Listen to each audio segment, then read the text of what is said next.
Hello, sir. We are Group 4, and my name is Shan Haoru. Today we will talk about the article we found about deep reinforcement learning, which is deep reinforcement learning for stock portfolio optimization by connecting with modern portfolio theory. And here are our team members. And the study proposed a novel deep reinforcement learning approach that combines the modern portfolio theory and the deep learning approach. It solved the multimodal problem through the Tucker decomposition of a model, and the result shows that the proposed method outperformed the state-of-art algorithms. Hello everyone, I'm Shanjin Heng and I'll talk to you about the background project. In the financial industry, we often hear the saying, don't put all your eggs in one basket. This is intentionally modern portfolio theory, MPT, the most classic investment strategy in the financial industry. This decision is undoubtedly very correct. And even today, we still use this strategy in basic stock trading. However, with the development of the stock market, more and more special situations frequently appear in trading. These situations have made it impossible to fully apply the MPT formula to the market. Consequently, optimized reinforcement learning investment methods have emerged. In 2020, the outbreak of the COVID-19 pandemic rapidly spread worldwide in a very short period. To curb the spread of the virus, governments quickly implemented strict lockdowns and quarantine measures. As the virus spread and the death toll increased, customer and business confidence was severely hit. With soaring employment rates, customers were forced to cut back on spending and halt all non-essential financial activities. This led to a historic crash in global stock markets. During this financial disaster triggered by an unexpected health crisis, MPT reveals many shortcomings. For instance, it overly relies on long-term historical data to predict future risks and returns, which almost ignores such special events, rendering past experiences entirely ineffective. Hello, Professor and everyone. My name is Zhang Chengjin, student ID AIT210910106. My part is the motivation. The COVID-19 has exposed significant shortcomings in modern portfolio theory. First, MPT relies on long-term historical data, overlooking short-term market fluctuations. Then it assumes a cert returns follow a normal distribution, but the volatility in COVID-19 exceeds its expectations. Then MPT also assumes that the covariance between different asserts can diversify the risk, but the COVID-19 caused widespread systemic risk. To address these issues, the study combines the MPT with reinforcement learning, filling critical gaps in existing research. RL is an adaptive method that dynamically adjusts strategies through continuous interaction with the environment, maximizing the long-term returns and compensating the MPT's drawbacks in dynamic optimization and handling extreme events. Researchers also use an off-policy pure learning framework, applying a neural network-based formula to action value extermination and accelerates the deep reinforcement learning model convergence.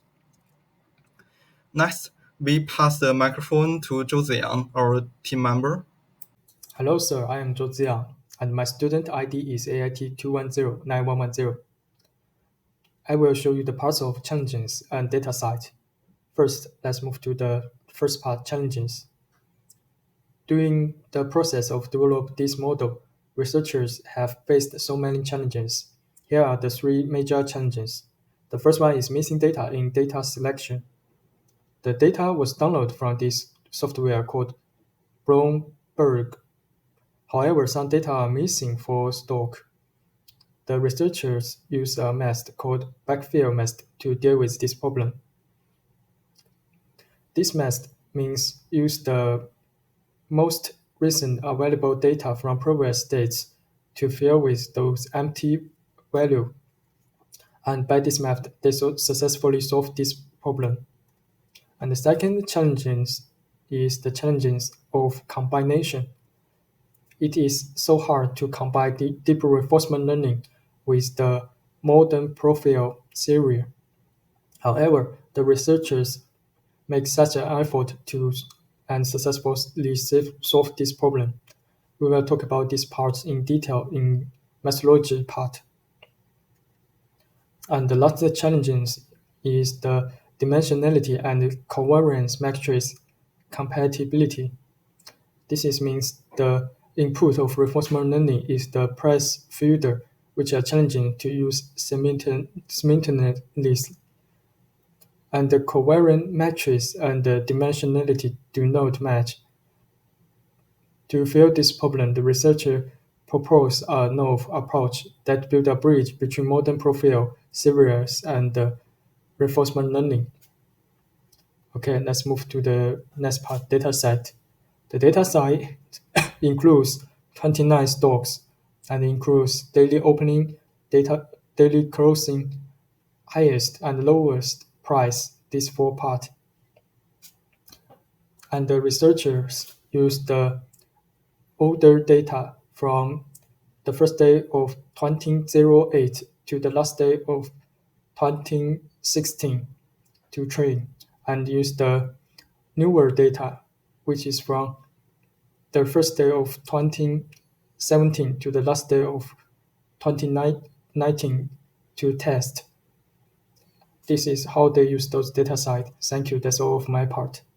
Hello, everyone. My name is Zhang Chao, and next I will present the methodology. Here is the methodology proposed by the author.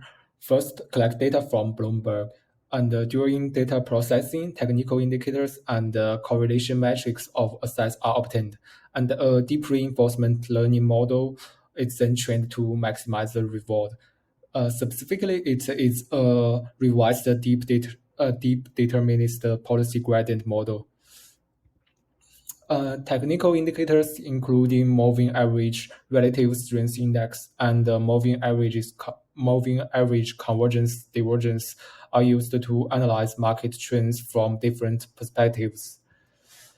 By combining these technical indicators with the closing price, we obtain the vector V. Further, we get the input tensor from matrix multiplication. This input tensor is passed through a three-dimensional convolution layer, followed by tuck decomposition. Tuck decomposition allows a tensor Y to be decomposed into a cotensor G and a factor matrix A, B, and C, one for each mode. There are two benefits to this approach. First, it encodes temporal and spatial relationships between each asset and dynamic asset allocation through the cotensor. Second, it reduces the number of parameters. The cotensor is then flattened and fed into a fully connected layer to select action from action space. Next, we define the reward. Our portfolio has 30 assets, including cash, forming a price vector P. The weight of each asset forms a weight vector W, whose summation is 1.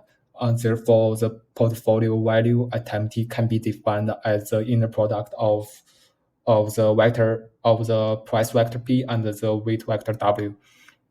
To improve numerical stability and training efficiency, we take the logarithmic rate of Vt and Vt minus 1. And this is the pseudocode of the methodology. Next, Lu Haodong will present the experimental outcome. Hello, sir. My name is Lu Haodong. In this part, I'll talk about the experimental outcome. So in this part, 7 different approaches have been used to compare the performances on 3 different metrics. And here the corresponding results have also been shown here in this chapter.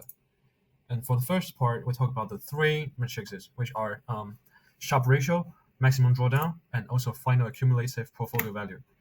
And for the experimental design, since the result in reinforcement learning is different from time to time, so in order to reduce the biases of the results, authors have trained the model 10 times and reported the average.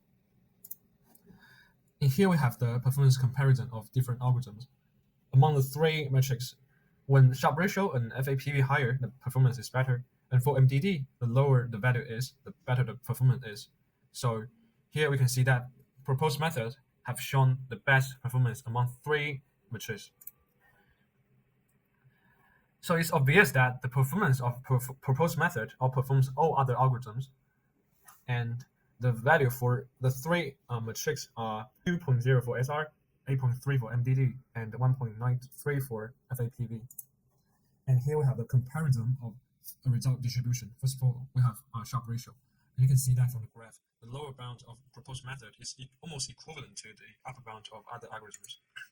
And for FAPV and MDD, we know that the ultimate goal in portfolio optimization is to achieve the highest possible market return. The proposed method exhibits a smaller range of fluctuations and no obvious sharp drop in the curve, indicating that its MDD is smaller. Additionally, returns are highest at the end of the image, showing high FAPV.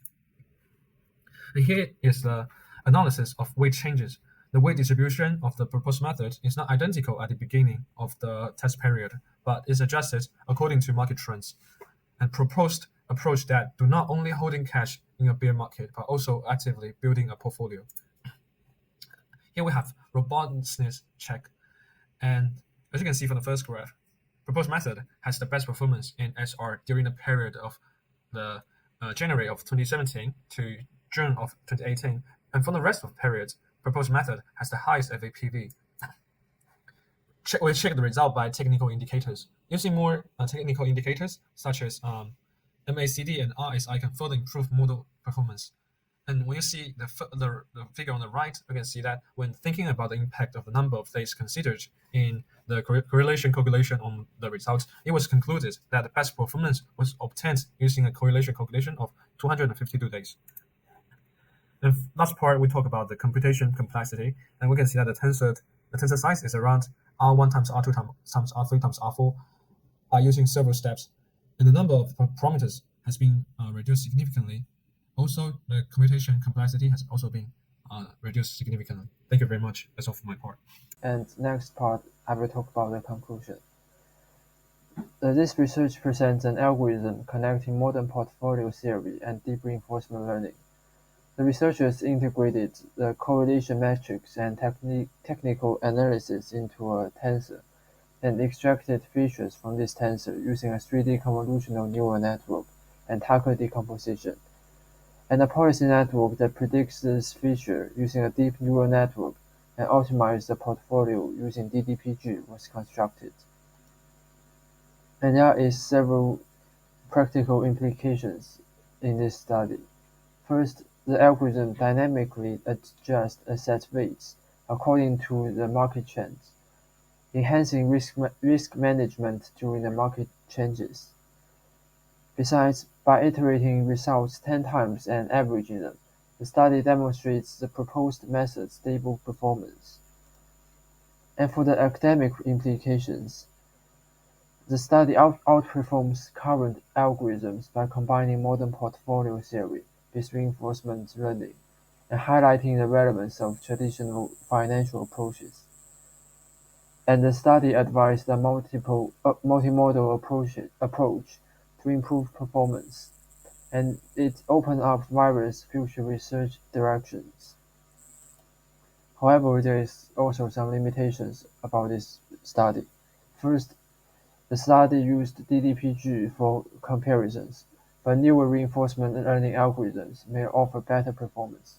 Besides, the study focuses on the model development without adjusting rewards functions, which could also enhance the stability. And that's all for our presentation. Thank you.